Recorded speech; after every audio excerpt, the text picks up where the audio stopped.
Awkward by Ragnarok. Big Macintosh and Applejack walked across the field together in total silence. Big Macintosh's hooves plodded through the dirt as he dragged the plow behind him, digging a shallow furrow for Applejack to sprinkle a few seeds in. The morning hours passed by in a blur as they walked back and forth, neither of them saying a word. Finally, when the field was plowed and seeded, Applejack put down the bag of seeds and broke the silence with a single question. "So, Mac," she said, wiping some sweat from her brow, "where were you last night?" "My bed," Big Macintosh lied, taking a deep swig from the canteen of water he kept at his side while plowing. "Really?" Applejack said, "because it sure seemed like there was no pony in it last night." "I was in my bed," Big Macintosh insisted, unhooking himself from the plow. "You should know. You were the one who woke me up this morning." "Mac, I heard you sneaking in not 2 hours before sunrise," Applejack said. "Tell me the truth, Mac. Where were you last night?" Big Macintosh looked away from his sister. "It's none of your business what I do with my time." "You were at Fluttershy's again, weren't you?" Applejack asked. Big Mac shook his head. "Nope. I wasn't born yesterday, Mac. You've gone to Fluttershy's 3 nights this week, and there ain't no point in trying to hide it," Applejack said, stepping in front of her brother. "It's none of your concern," Big Macintosh repeated, looking around Applejack. "I'm a grown stallion, AJ. I don't need you to tell me what I should or shouldn't do with my mare friend." "The tower's below ever since that thing in the barn," Applejack grumbled, rubbing her eyes. "Mac, I'm not trying to boss you around, I'm just saying." "I ain't listening, AJ," Big Mac said, continuing to walk towards the house. "Dang it, Mac, don't walk away from me. I ain't done talking to you," Applejack said, chasing after him.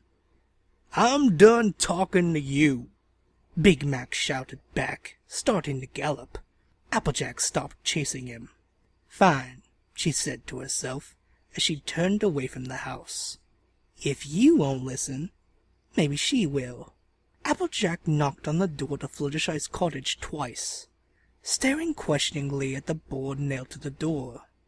There was something shuffling from inside, and the door cracked open, a familiar blue eye peeking out. "Good afternoon, Fluttershy," Applejack said, dipping her head. "Mind if I come in?" "Oh, not at all," Fluttershy said, opening the door fully to let Applejack in. "Please, come in. I can make some tea if you like." "No thanks, I'm fine," Applejack said, stepping in and brushing her hooves on the doormat.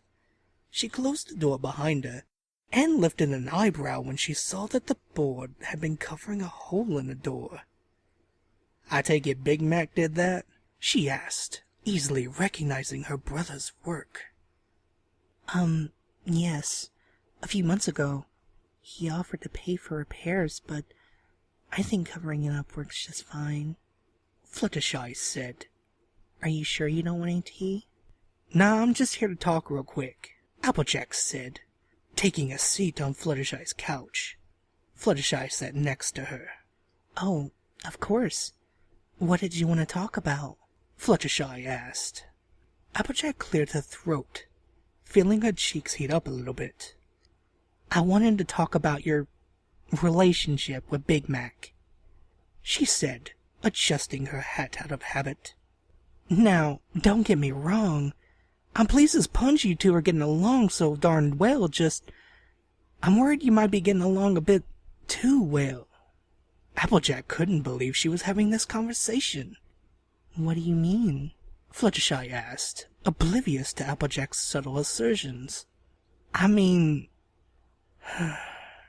Applejack sighed. "I'm talking about how you two've been doing it." "Doing what?" Fluttershy asked innocently. Applejack almost groaned. Oh, you know, that, that thing in the barn with the bunny suit? Applejack said, blushing. Fluttershy finally showed some comprehension. Oh, that, she said. I see what you mean. What about it? I'd like to ask you two to, stop doing it. At least until you're hitched. I'm sure you understand. I'm afraid I don't. Could you, explain? Fluttershy asked, slightly confused. It's just, I've always been taught that it should be something, you know, special between a pair of ponies who've tied the knot, Applejack said, covering her blush with her hat. Not that I think you're wrong or anything, but I think that I have to disagree with you, Fluttershy said. Applejack lifted her hat a bit to look at Fluttershy with an eyebrow raised. Say what now? Oh, I'm sorry. I'm not trying to start an argument, but, well, in my opinion, I think it's fine to do it with some pony you're not married to, Fluttershy said. In fact, if some pony asked me to, I'd be willing to do it any time. Huh? I do it with Twilight, with Rarity, with Pinky. I did it with Rainbow Dash a few years ago at summer flight camp. Why, I'd even do it with you, Applejack, Fluttershy said. She patted the couch. As a matter of fact, I'd be willing to do it with you right on this couch. Applejack literally could not think of a single thing to say to that. Her mind was trying to shut itself down. Fluttershy, the pony who couldn't say hello to a stranger without mumbling and staring at her hooves, was telling Applejack without a sliver of hesitation that she would be willing to screw her on the couch. I'm flattered, Applejack said after a moment's silence. Fluttershy smiled kindly. Oh, it's no trouble whatsoever. My mommy and daddy have always said that I really enjoyed doing it, even as a little foal. Something inside of Applejack's soul died at that precise moment. There was a tearful viewing, and it rained while the coffin was lowered into the ground. Looking back, I guess they were right. My parents and I used to do it together all the time, Fluttershy said, tapping her chin in thought. Sometimes, after having a bad dream, I'd go to their bedroom to find them already doing it, and I'd ask if I could join them, and they would usually say yes, and we'd do it until I was feeling better and fell asleep. Of course it didn't have to always be a bad dream. Sometimes it would be during a big scary storm. Sometimes in the winter when I was cold all alone in my bedroom, with only the toys my parents gave me, Applejack could do nothing but stare at the butter-yellow Pegasus.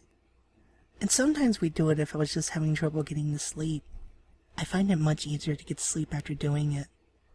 Applejack was becoming concerned that she would never be able to forget about this conversation, no matter how hard she tried.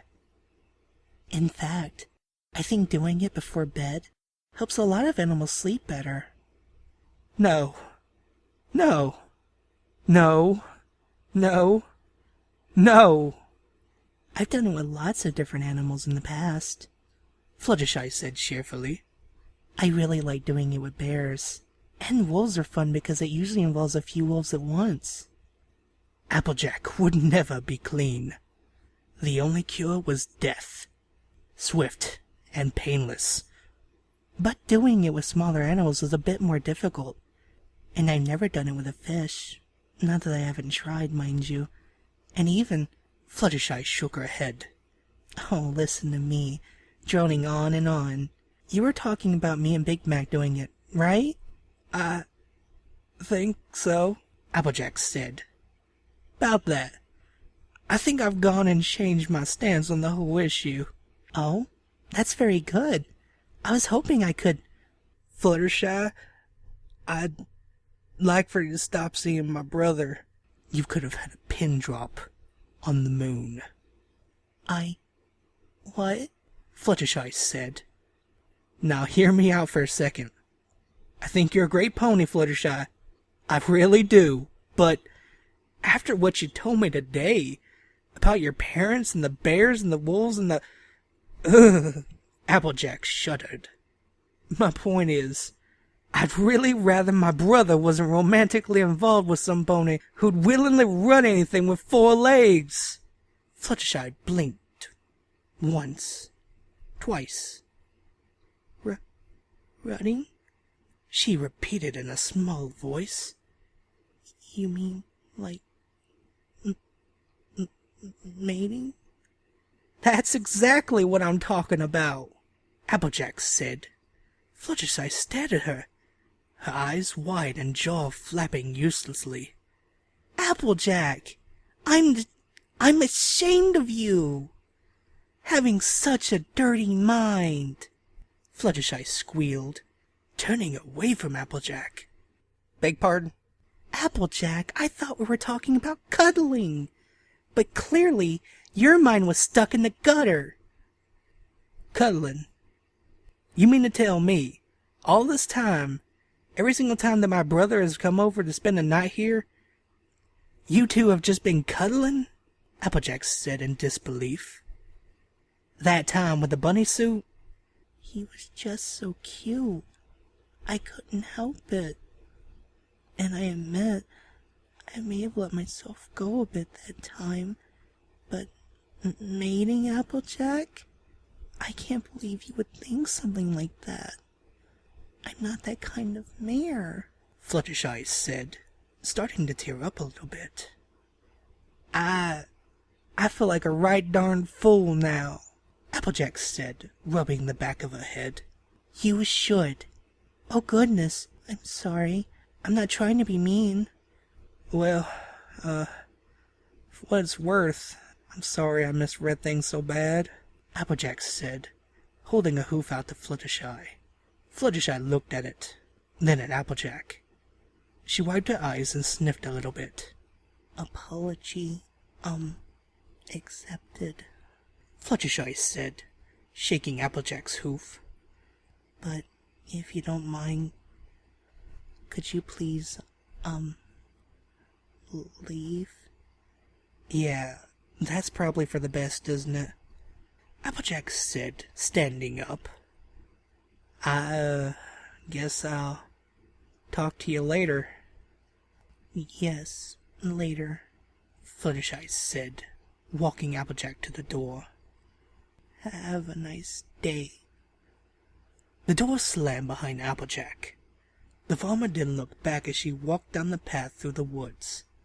After a few minutes of walking, she stopped next to a tree, stood in front of it, and slammed her skull against it a few times. She was unable to walk in a straight line for the rest of the way home. And that was... awkward. Thanks for listening. Yeah. I'm gonna go now.